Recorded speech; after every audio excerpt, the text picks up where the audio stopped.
Welcome to Math with Professor V. In this video, we're going to go over how to change the limits of integration on definite integrals and focus on the difference of this process when we're doing U sub versus trig sub. So this is always something that I've noticed my students get confused about. And I also had some requests to delve deeper into this topic, so I'm happy to do so.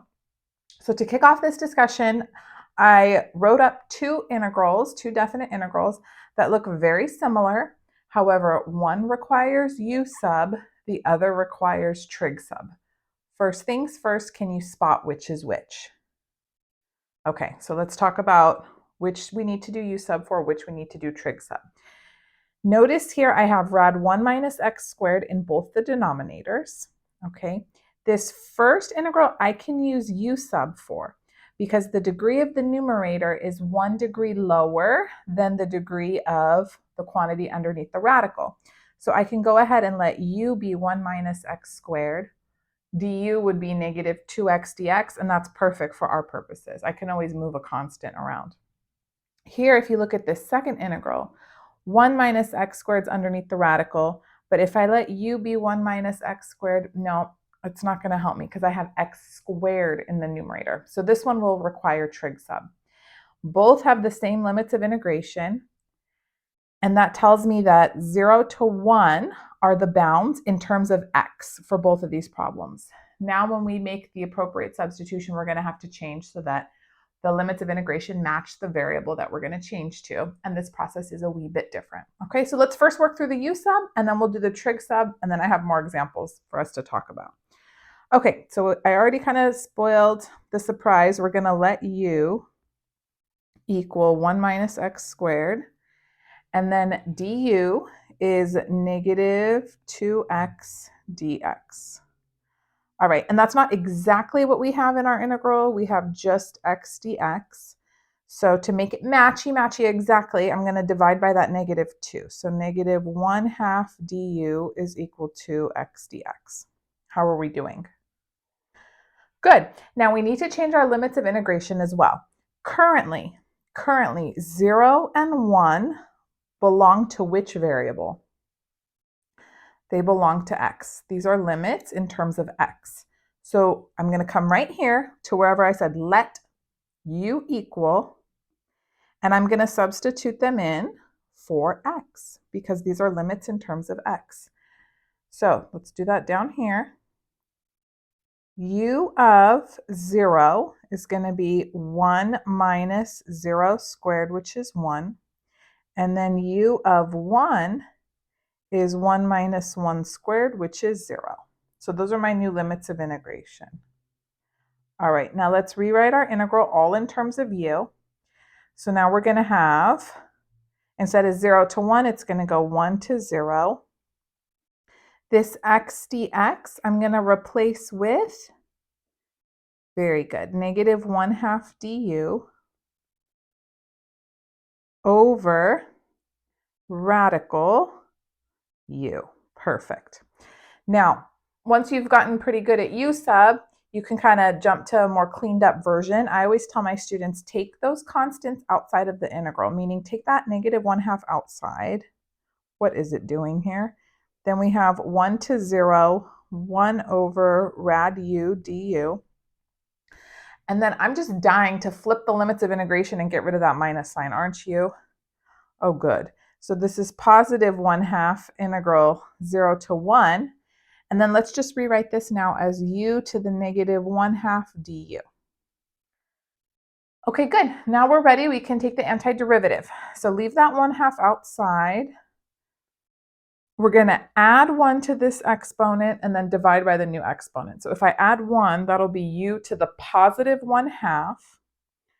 And then dividing by 1/2 is the same as multiplying by 2 over 1. There's no plus c. No, this is a definite integral, so we're going to evaluate it from 0 to 1. And then this is nice because the 1/2 and the 2 just cancel out. And then this is going to give me U to the 1/2, so radical 1 minus radical 0 is just 1. Okay, good. How are we doing? Now let's look at the trig sub one. And how we're going to change our limits of integration. So here we go. Definite integral 0 to 1 x squared over rad 1 minus x squared dx. Do you know which trig sub we need to use here? So remember, when you have a constant squared minus a variable squared, you let x equal a sine theta. There's 3 cases. If you need a review on trig sub, oh my goodness, I have so many videos. I'll link them all in the description. And then if you want to go through the playlist, integral of the day, there's a bunch of trig sub in there too. Okay, now since we know we're going to use sine, and then a in this case is just 1, because 1 squared is still 1. So we're going to let x equal 1 sine theta. And then in the next step, we take the derivative of both sides. So dx would be cosine theta d theta. Good? Okay, now we have to change our limits of integration, and here's where things are different. These limits belong to which variable? 0 and 1 are in terms of x. So I'm going to substitute them in for x. Okay, so now I'm going to have 0 equals sine theta and 1 equals sine theta. Now in this case, I actually have to solve for or find theta. That's different here. Watch the difference. Let me box this statement right here.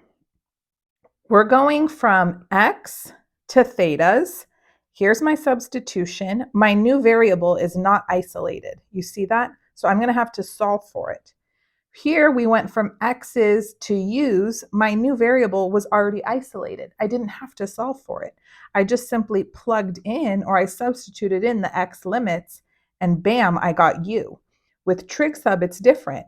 To get the new limits for theta, I have to solve these 2 little trig equations. Okay, so when is sine theta equal to 0?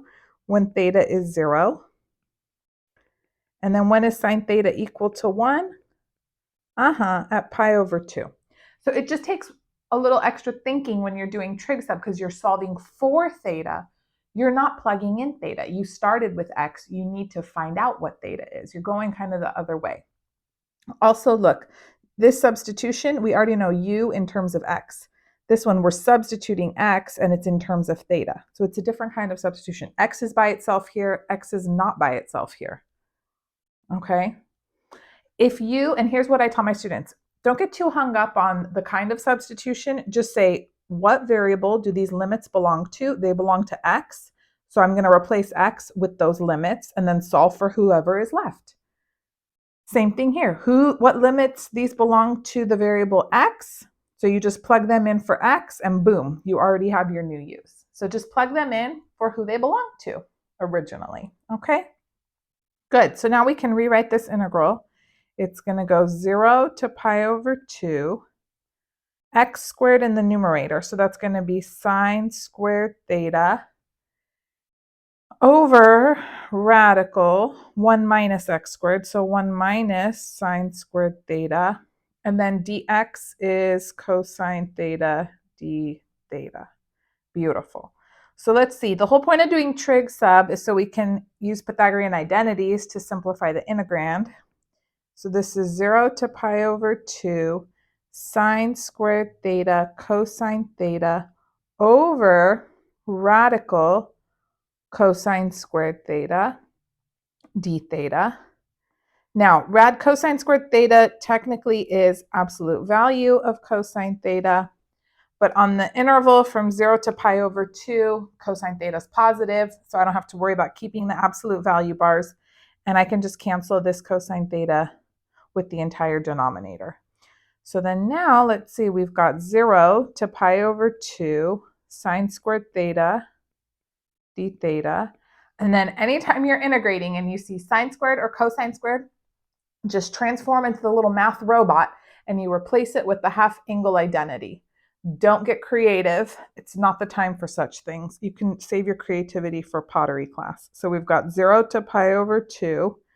This is going to be 1/2 1 minus cosine 2 theta d theta. And then now we're ready to finish off the problem. Take that 1/2 all the way out if you like. Antiderivative of 1 is theta. And then antiderivative of negative cosine 2 theta. You could do a u sub, but I think we're good, right? We're just going to pull a 1/2 in the front because of the 2 in front of the theta. And it'll be negative 1/2 sine 2 theta. We'll evaluate this from 0 to pi over 2. And then let's see, we've got 1/2 pi over 2 minus 1/2 times sine of 2 times pi over 2 is sine of pi. Sine of pi is 0 minus 0 plus 1/2 times sine of 0 is also 0. So what's left? Just 1/2 times pi over 2. So pi over 4. And that's it. How was that, you guys? Okay, so what I want to do in the remainder of the video is practice u sub and trig sub with definite integrals, and we're going to switch the limits, okay? And I think the best thing is you pause the video, you try each of the examples on your own and see how far you can get, okay? Because sadly, I won't be there with you when you take a test. All right, here we go. First one. Integral from 1 to 2 e to the 1 over x squared dx. So this is a u sub. Hopefully you could spot that. First of all, we don't usually do trig sub when there's exponential functions in there. So we're going to u sub, and I'm going to give you a second. What do you think u should be? Very good. Yes, let u equal 1 over x, which I'm going to write now as x to the negative first, just to help us when we find du. So du would be negative x to the negative second dx, which is the same as negative 1 over x squared dx. Very good. Now, is that exactly what I have in my integral? Not quite. I have 1 over x squared dx, no minus sign. So negative du is 1 over x squared dx. Perfect. Now we need to change our limits of integration. These limits belong to which variable? 1 and 2 belong to the variable x, the variable of the integral. So I'm going to plug them in for x. Let's do that over here. U is a function of x. So if you want to write u of 1 equals 1 over 1, that's 1. And then u of 2 is just 1/2. Okay, here we go. Let's write our new integral out. So the limits go from 1 to 1/2. I'm going to have e to the u, and then remember 1 over x squared dx is negative du. So let's put du here, and let's put the minus sign outside, okay? That looks so beautiful. Oh my goodness.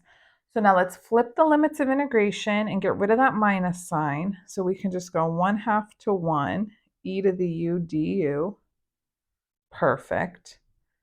And then, okay, antiderivative of e to the u is just e to the u. We're evaluating this from 1/2 to 1. All right, upper limit, we're going to have e to the first minus e to the 1/2.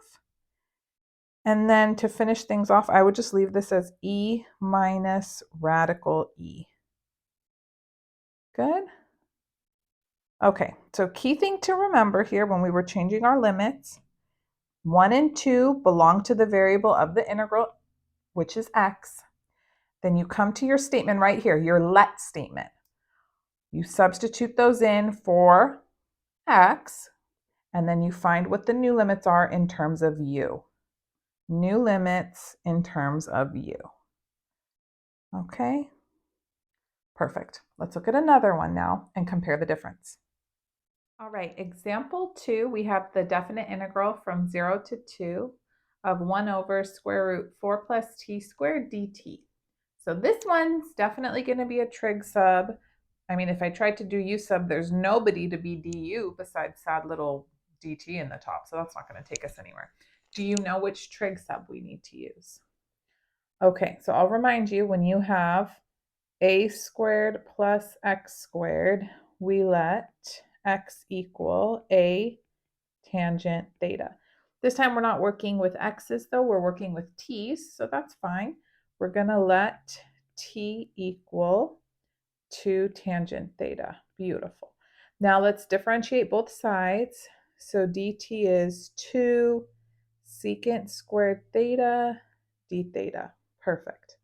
And then now we need to change our limits of integration. So the limits currently 0 and 2 belong to which variable? They belong to t. They belong to t. So I'm going to substitute them in for t in the let statement. Okay, what you wrote let whatever, plug them in right there. So 0 equals 2 tan theta and 2 equals 2 tan theta. We okay? All right, 0 equals tangent theta when theta is 0, perfect. And then this is the same as saying tangent of theta equals 1 if I divide by 2. When is tangent equal to 1? Perfect, when theta is pi over 4. So let's rewrite our integral now in terms of theta. So my new limits are going to be 0 to pi over 4.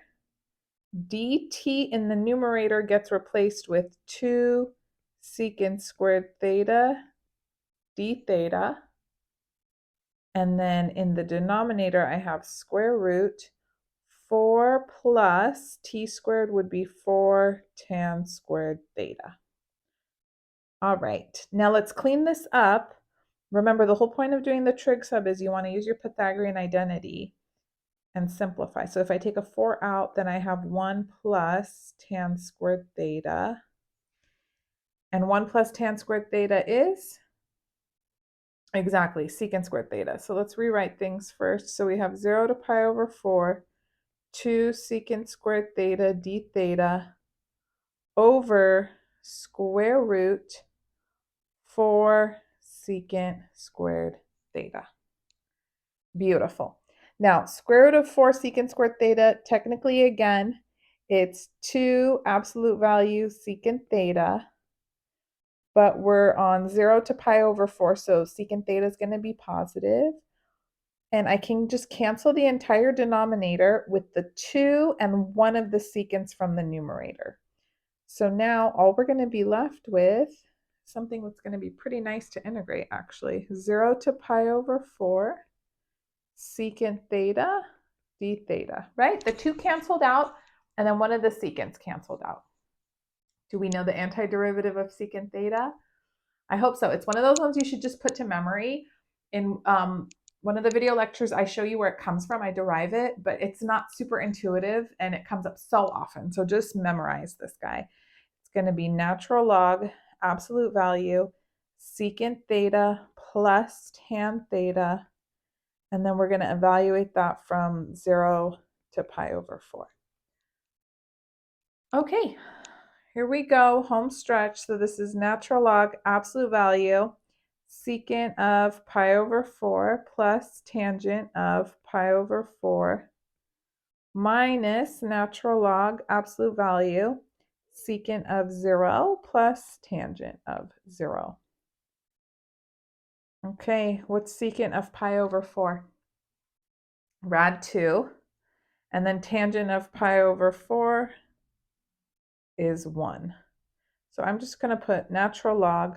Actually, let me scoot it down. Natural log. Rad 2 plus 1 is positive. So I don't need to write absolute value. And then this is minus natural log. Secant of 0 is 1. Tangent of 0 is 0. Oh, but you guys, this is just all natural log of 1, which is 0. So we don't even need to write it. Be gone. So our final answer is natural log rad 2 plus 1. Et voila. Good. Let's box this proudly. We did an excellent job. Okay.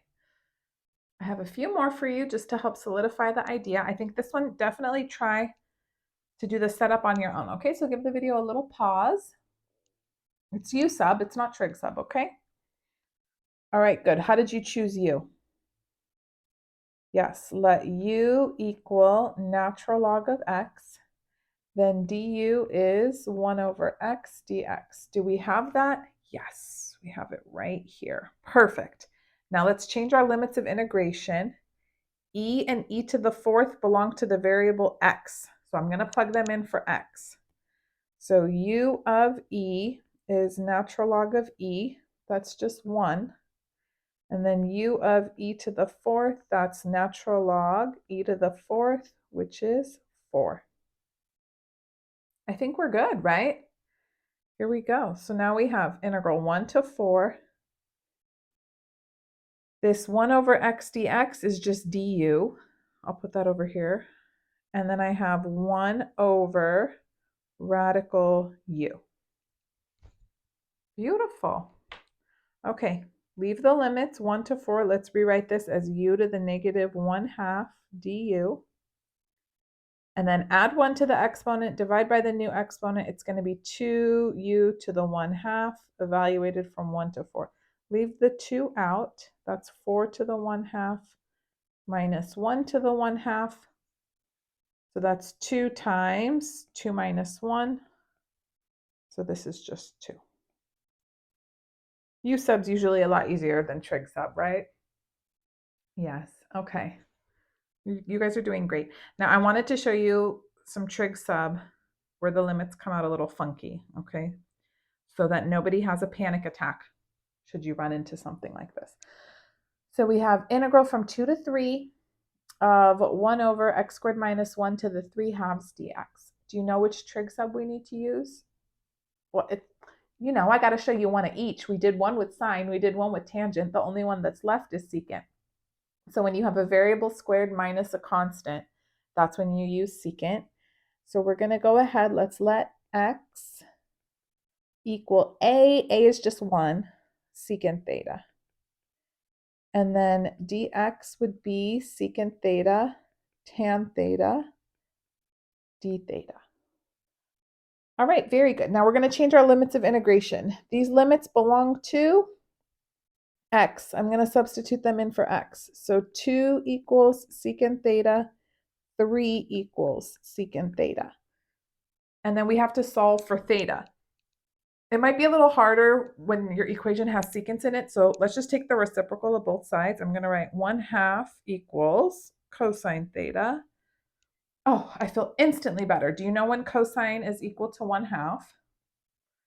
At pi over 3. Very good. Now the next one, not so nice. You might think, okay, 1/3 is cosine theta.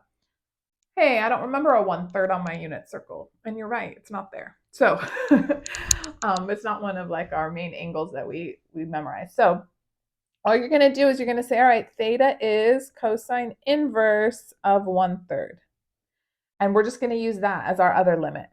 Alternatively, if you wanted, you could just say theta is secant inverse of 3. It means the same thing.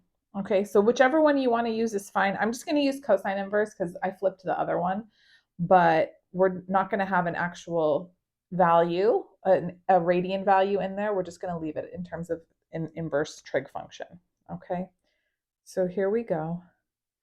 Lower limits, pi over 3. Upper limit, I know, cosine inverse 1/3.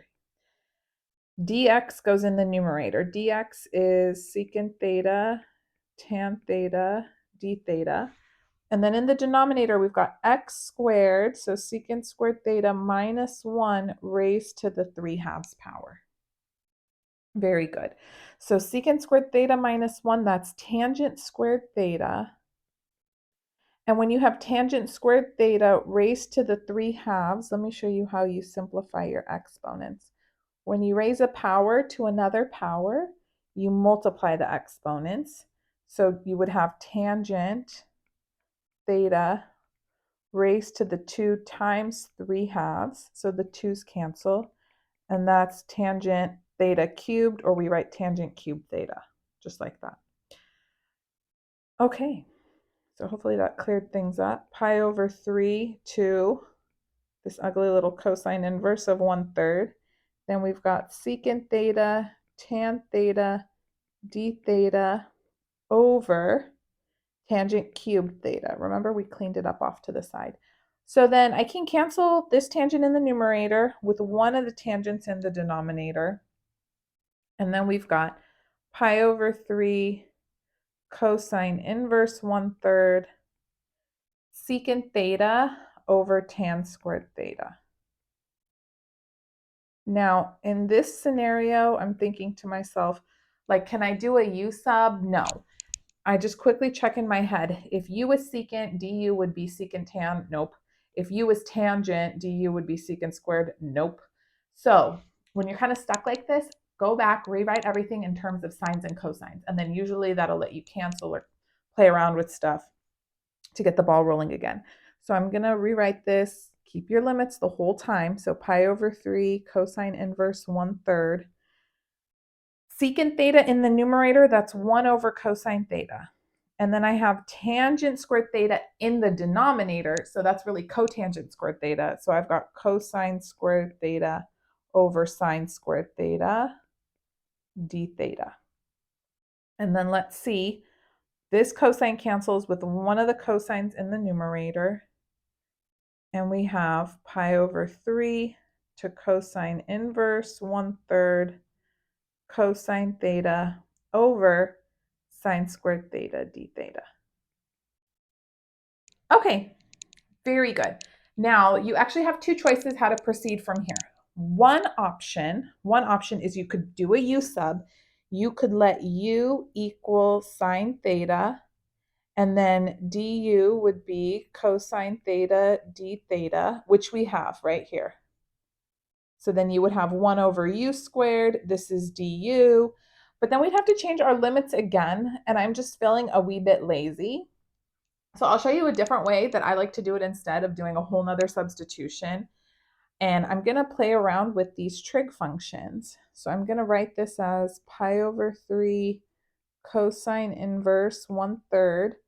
And then I've got cosine over sine squared. So I could write that as cosine theta over sine theta times 1 over sine theta d theta. And that's perfect because this is now pi over 3 cosine inverse 1/3.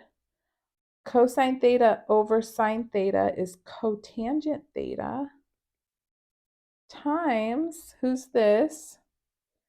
Cosecant theta d theta. And don't we know the antiderivative of cosecant theta, cotangent theta? Yes, it's negative cosecant theta. Negative cosecant theta. And we're evaluating from pi over 3 to cosine inverse 1/3. Now, if you're like, Professor V, I would have never thought to do that, to break it up like this. With practice, you will. If you do it enough times, you see it enough times, it's going to come to you. But if you would rather just do the u sub because that's more obvious, then you can totally go with that route. It's just going to take a few more steps, but it's not the end of the world. You live your life. Now, from here, we're going to have to evaluate cosecant theta at these limits of integration. And what I'm desperately wanting to do first is get rid of that minus sign and let me flip the limits, okay? So we've got cosecant theta positive, and I'm going to put cosine inverse of 1/3 down here and then pi over 3 up here. Oh my, I need more space. So let's add a little page here. All right, so plugging in the upper limit, that should be good. Cosecant pi over 3 minus cosecant of cosine inverse 1/3. And cosecant of pi over 3, just think, what's sine of pi over 3? Then take its reciprocal.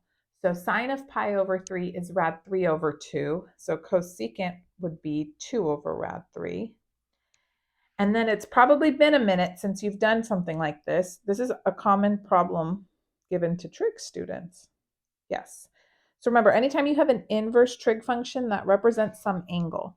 So this means the same thing as cosine theta is 1/3. So we're going to draw ourselves a cute little triangle. It need not be to scale.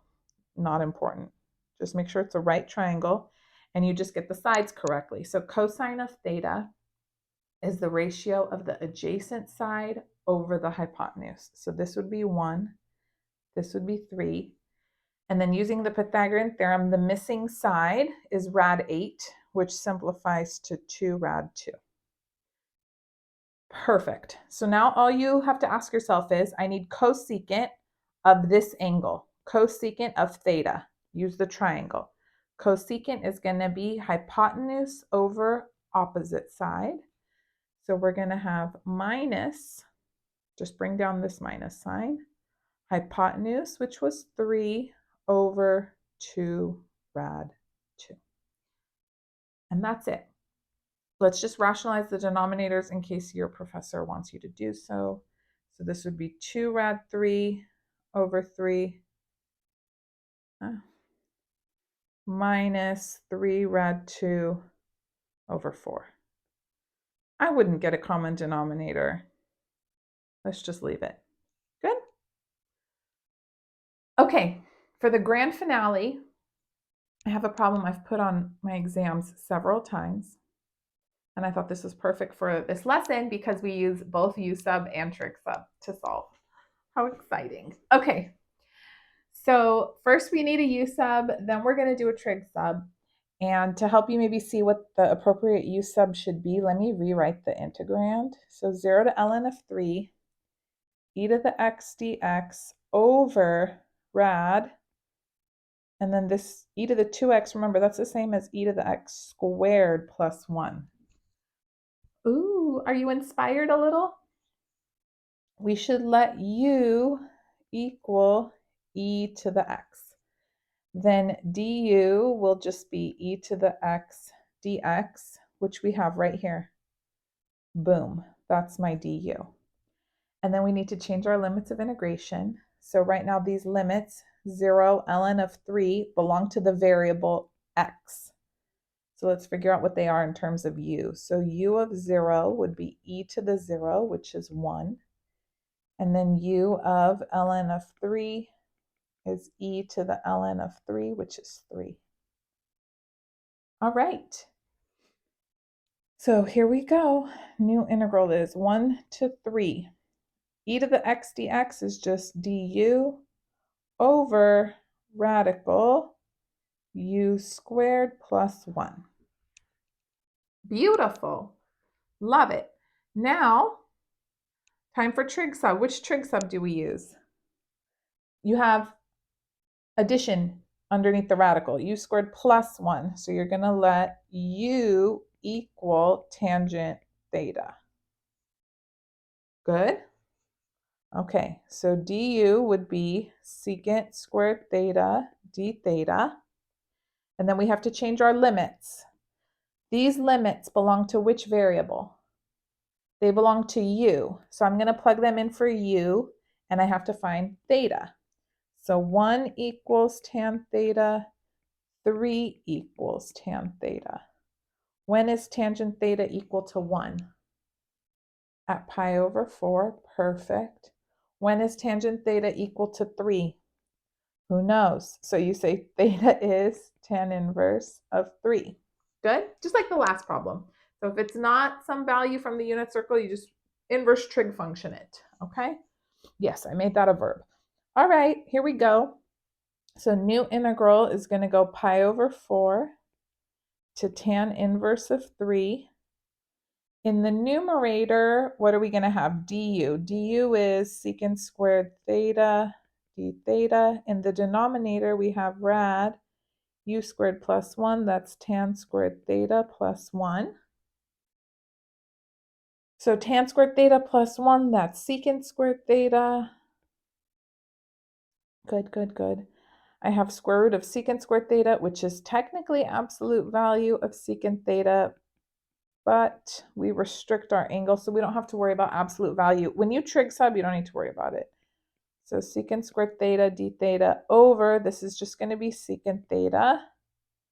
And then now we're going to cancel. And then, oh, we did this antiderivative earlier. Pi over 4 tan inverse of 3 secant theta d theta. Do you remember antiderivative of secant theta? Good. Natural log, absolute value. Secant theta plus tan theta. And this is going to be evaluated from tan inverse of 3 to pi over 4. Okay, we're going to draw another triangle in just a moment. So let me set it all up. When you get comfortable, you can just draw the triangle and then use it to fill in and evaluate all in one shot. But I'm going step by step because I'm assuming we don't want to miss any details. So we have natural log absolute value. Secant of tan inverse of 3 plus tangent of tan inverse of 3, that one's going to be easy, minus natural log secant pi over 4 plus tangent pi over 4. Okay, now it's time to draw a triangle for this angle right here, so I can figure out what secant of tan inverse of 3 is. So anytime you see an inverse trig function, remember that represents some angle theta. So I'm drawing a triangle where tangent of theta is equal to 3. So put theta somewhere. It's a right triangle. Tangent is ratio of opposite over adjacent. So what's the missing side? Radical 10. Very good. So here we have natural log absolute value. I need secant of that angle theta. Secant is ratio of hypotenuse over adjacent. So rad 10 over 1 plus then tangent of tan inverse of 3 is just going to give me back 3. So this is rad 10 plus 3 minus natural log secant of pi over 4 is rad 2. Tangent of pi over 4 is 1. And then look here, everything inside is already positive, so we don't need to keep absolute value bars. I can just write natural log rad 10 plus 3 minus natural log rad 2 plus 1. And I wouldn't combine these logarithms. Then you might have to fuss with, do we want to rationalize the denominator or not? And it doesn't look any better. Nothing simplified. So I would just leave them like this for your final answer. Just box it proudly because you did a fabulous job. So hopefully, I think the big takeaway from this is when you're doing u sub, you just plug in the old limits and you already get the ones in terms of u. When you're doing trig sub and you plug in the old limits, you have to solve for theta. But regardless, if you just tell yourself, you have to just ask yourself this question right here. Who do these limits belong to? Which variable? You just come to your let statement, plug it in for that variable, you'll figure it out. Who do these belong to? You. Come to your let statement, plug it in for that variable, you'll figure it out. Okay, so just keep reminding yourself of that. Who do they belong to? Plug them in for that variable. Okay, hope that helped. Give the video a thumbs up. Subscribe if you haven't already. Leave me a comment down below. Can you believe it? I'm trying a new mic. Do you like it or not? You can't hear the tapping when I write on the stylus anymore. Is that good or do you miss it? All right, moving forward, I'll probably keep using it unless I get negative feedback. And turn on your notifications. I have a lot more content coming your way this summer. I'm finishing up the business calculus series. I'm like just a little bit of the way through. We started limits and whatnot. And then more integrals of the day. I'm working on more advanced integration techniques, but I want to prep really good content for that. I'm not just going to put out wishy-washy stuff. So it's going to take me time to put together some excellent things. And I'll be finishing up differential equations and possibly linear algebra as well for my members. Okay. Thanks so much for your support. You guys can also shop my merch, Professor V's Math Police. You probably see it linked here. And then there's more options if you go straight to the spread shop. And also please follow me on Instagram, TikTok, Twitter, Math with Professor V. I love you all so much. I'll be back sooner than later.